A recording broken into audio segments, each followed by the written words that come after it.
Leon Balogun says goodbye in an emotional farewell, but was he disrespected by not getting a proper send-off? Russell Martin has rejected other jobs and is waiting in the wings. Lawrence Shankland's dropped hints about his future, and Rangers could be ready to pounce for the Hearts striker. Steven Gerrard's sensational return to Ibrox is edging closer. Talks have happened, and the 49ers want him back at the helm. Stick around, because what's happening behind the scenes at Ibrox right now could change everything. No, it's official. Leon Balogun's time at Rangers has come to a close, and he's bowed out with a heart-wrenching farewell that's left you wondering why it had to end this way. At 36 years old, Balogun's not just been a solid centre-back, he's been a warrior, a leader, and a man who bled blue across 2 separate spells at Ibrox. He joined Rangers first in 2020, helped deliver 55 and a Scottish Cup, then went down south to Queen's Park Rangers before making a surprise return last summer, and despite being brought back as cover, he forced his way into the starting 11 when others fell short, proving that heart and hunger can still outmatch the hype. But now, as his contract runs down, the Nigerian international has confirmed that the club won't be extending his stay. What stings even more is how it's all ended. No send-off, no lap of appreciation round Ibrox, just a farewell posted on social media. That's not how it should be for a player who gave everything, especially when you remember how he held that backline together when others were floundering. In his emotional message, Balogun said it was an honor, a privilege, and above all, a pleasure to wear the jersey. He thanked you, the heartbeat of the club, and promised he'll never be a stranger. But you can feel the pain between the lines. He didn't get the chance to say goodbye to Ibrox properly. And let's be honest, that's a disgrace. He made 30 appearances this season, stood tall when it mattered, and played with pride in that shirt.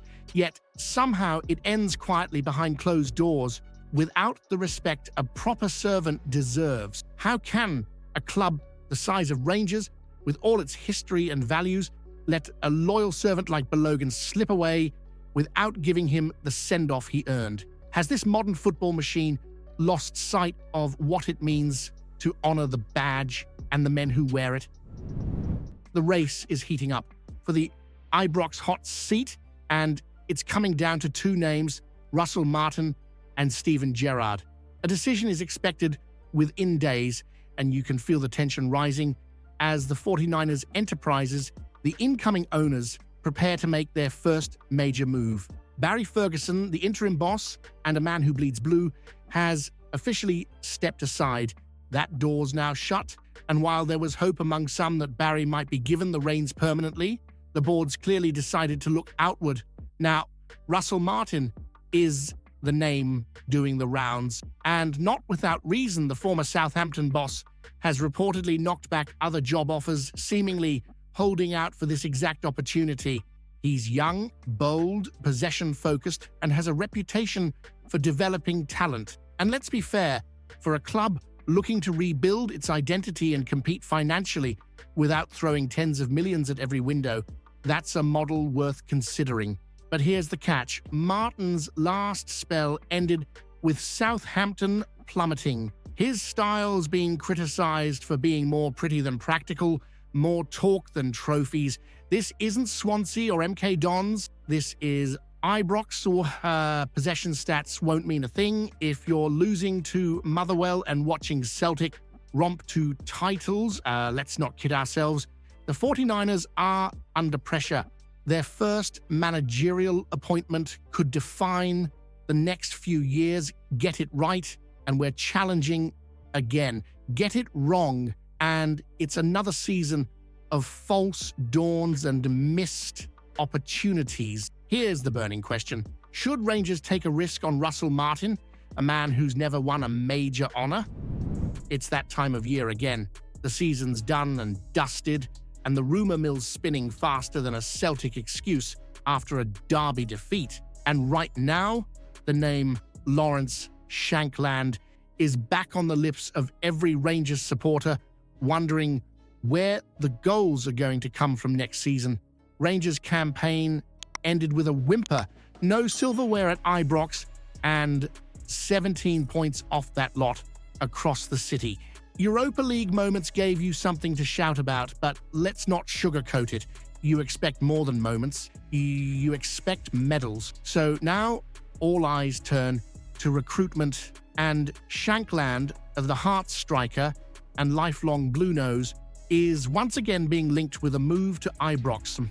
With his deal running down and Hearts bringing in Derek McInnes, a man who knows exactly what Rangers are about, the timing feels right for a major decision.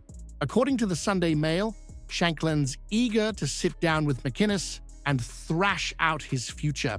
But make no mistake, if Rangers come calling, that conversation could be short and sweet. Now, let's not pretend he's just banged in 30 goals. This season, he's managed 8 goals and 8 assists in 31 league matches. Hardly mind-blowing.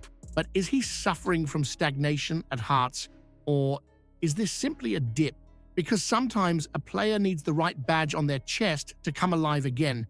And if you give a hungry bear the platform at Ibrox under the lights, with the pressure on, that's when legends are made. He's got the mentality, he knows the expectations, and crucially, he's not some unknown project from abroad. He knows the league, he knows the club, and he'd be desperate to prove himself in front of that Ibrox crowd. But here's the kicker. Is Shankland good enough to lead the line for Rangers? Or would bringing him in be another example of aiming too low when you should be going for proven quality that can actually take the fight to Celtic? Would signing Shankland be a smart bit of business, or just another short-sighted stopgap that shows a lack of ambition from those running the show? It's the biggest decision since '55, and the heat is well and truly on at Ibrox. With Barry Ferguson officially out the door and the takeover by the 49ers enterprises all but done, the stage is set for a new era. But the burning question is this: should Rangers really run it back with Steven Gerrard? Gerrard's name is at the top of the shortlist. He's had the calls, he's had the conversations, and the 49ers seem to fancy a man with frontline experience over an assistant like Davide Ancelotti or a possession-heavy Russell Martin, who just watched his Southampton side collapse like a cheap deck chair in the Championship. Let's be honest, Gerrard's first spell at Rangers wasn't just good, it was iconic. He stopped the 10 invincible over 100 points, only 13 goals conceded all season. It was passion, pride, and purpose from a man who lived every moment like you do. He gave you your club back. But that was then. But since leaving Ibrox, he's stumbled. Aston Villa went sour. His Saudi adventure was forgettable at best, and let's not pretend he's coming in off the back of success. Even Gerrard himself, in his own words, admitted he's enjoyed the freedom of being away from the stress. Does that sound like a man itching to dive back into the madness of Glasgow? And then there's the reality that his first Rangers exit left a sour taste. 3 months into his title defense, he was off, left the job unfinished. Some forgave him, others never did. Now you've got the 49ers, a group who'll demand results, structure, and modern football. Is Gerrard the man to deliver a long-term project with youth, sustainability, and European ambition? Or is this about emotional comfort, a throwback to better days, while Celtic continue to build their own future? Here's the grenade for you. Would bringing Gerrard back be a bold masterstroke to restore order, or a lazy, backward-looking move that shows this club still can't let go of the past? If you haven't seen yesterday's video yet, you're missing out. Explosive news about Rangers that'll leave every fan stunned. Go check it out now.